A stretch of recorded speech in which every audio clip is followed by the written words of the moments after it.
Are Nintendo Directs a good system? It's a question basically no one ever asks themselves, probably because the answer seems obvious. Or because it's a dumb question. Of course Nintendo Directs are a good system, Redkwan. People get excited for them, and everyone can watch the announcements together, conveniently, and in an exciting way. You doofus. And yeah, it does seem like that. Everyone always gets crunk and pumped for Nintendo Directs. People appear to like them. Plus, it's a quick and convenient way to hear all the latest information from Nintendo, and it's a lot more entertaining than, say, a press conference. And that all sounds fine and dandy like candy. And that all sounds good, but there are some big flaws with the Nintendo Direct system, and I'm honestly not sure if it's the best way to do things. Hello all 1,378 of you, I'm Redkwan, and are Nintendo Directs a good system?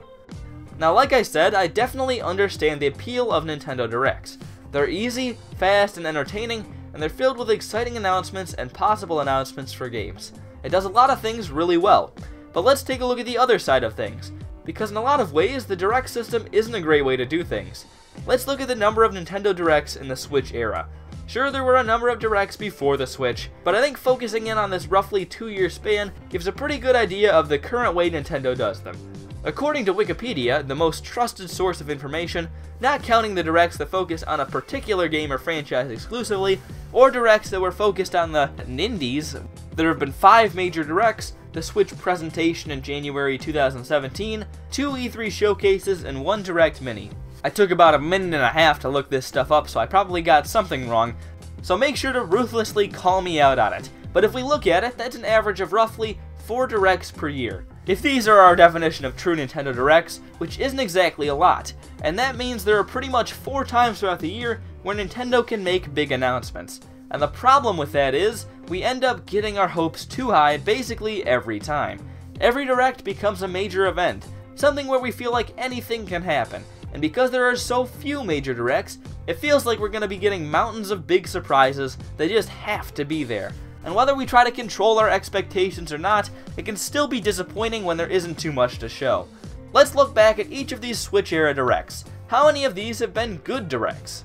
Ones that exceeded our expectations and left us walking away feeling like that was as good as I could have expected or hoped. Now maybe I'm just a dumpster of a person who looks down on fun and enjoyment and probably waves his cane at all the hooligans skateboarding on his lawn. But in my opinion, only one of these Directs was thoroughly good. I thought the E3 showcase in 2017 was absolutely phenomenal. We got an amazing trailer for Super Mario Odyssey, the reveal of Metroid Samus Returns and Metroid Prime 4, the announcement for a new mainline Pokemon game, the DLC in Breath of the Wild with a motorcycle, Kirby, Yoshi, and some third-party stuff like Rocket League, all in like half an hour. It gave us a bunch of stuff from Nintendo, and some signs of life from third parties, things we could get soon, and confirmation of desperately wanted titles for the future. It was the complete package, and I'm not saying that these other Directs haven't had their good moments, but on the whole I would say they didn't match what most people had hoped for. And it's good the Directs get people excited, but to accurately judge them, you need to gauge the response just as much, if not more. And I think on the whole, most Directs feel a bit underwhelming to most Nintendo fans. Does that make them an all-around bad system? Well, I'll discuss that a little later, because I need to provide some reason why you should watch this video, including my favorite, weak cliffhangers. So what is the cause of this Direct disappointment, assuming I didn't just make it up? Well, you could argue that some Directs are good, but some Directs are bad, and that's just how it goes. And I think to some extent that's true. But I feel like most Directs do end up feeling underwhelming, so I think there's a little bit more to this pattern. And I think it comes down to 2 main things. One is timing, and one is the Direct setup. With the timing, the large space in between Directs means that people will expect more and more from them. Sure, having Directs every month instead of every 3 months would mean that they would have less stuff, but at the same time, they would have a ton less anticipation too. Because for one, people didn't have as long to build up excitement in between Directs, and because they come out more frequently, people would understand that there would be less to show. As for the Direct setup itself, it's presented in a fun and energetic way, and Nintendo makes a big deal out of them, announcing them just a day or 2 beforehand. Because Nintendo really makes it feel like an event, and gives us such little time to get ready, the anticipation becomes incredibly high.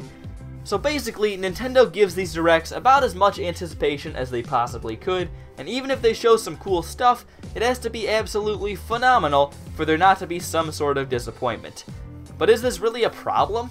And is there a better system out there? Sure, too much anticipation can lead to these directs feeling like a bit of a letdown, but is the excitement they provide worth it? Honestly, it might be. Part of the direct experience is the build-up, and the expectations and speculation about what might be shown, and that aspect might overshadow any disappointments. And even if people are disappointed by the end product, it's still the type of thing where most people will walk away happy about something, and that's really the goal anyways. Plus, all of this anticipation and talk will almost certainly get people talking about Nintendo for the build-up time and the following weeks, which keeps the Nintendo community engaged and keeps the brand in everyone's thoughts. But even if it does so much right, I can't help but feel like it could be better in some way.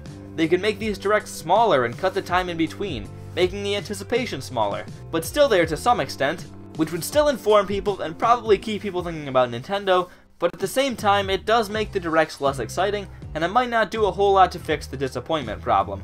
They could do press conferences, those things that everyone loves so very much, but of course that means almost no anticipation, and a lot of people probably won't end up knowing what's going on with Nintendo, because who wants to watch that nonsense? So is there a better option?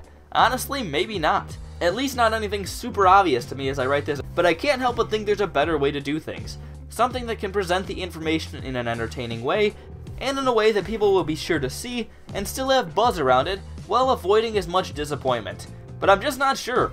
I feel like the good things that come from the excitement can only exist if the expectations are unreasonably high, and if the expectations are high, then you're bound to disappoint people. Nintendo could just do everything every Nintendo fan wants them to every time, although if I had to guess, I'd say that's probably not gonna happen. But that's just a hunch. So it's really about how much you want of each. You can make a lot of excitement with the current system, but also cause a lot of disappointment, or you can lower the excitement and lower the disappointment. Whether that's worth it is subjective, I suppose, but the system seems to work out pretty well for Nintendo at least. What I think could help to avoid creating too much excitement for directs that aren't as good, and let's be honest Nintendo, you know that some of them aren't that great. So I think Nintendo purposely could downplay some directs in comparison to others, and that could help to avoid disappointment, although there always still will be some. But because this channel has basically devolved into bad Nintendo philosophy, the worst kind of videos, I don't really have a solid answer here. So instead of ending in a satisfying way, I'm just gonna force you to deal with it, and make a poor remix of this video to the sound of me slapping a wood chair. Who looks down on fun and enjoyment? They could do press conferences, together, conveniently, and in an exciting way, you doofus.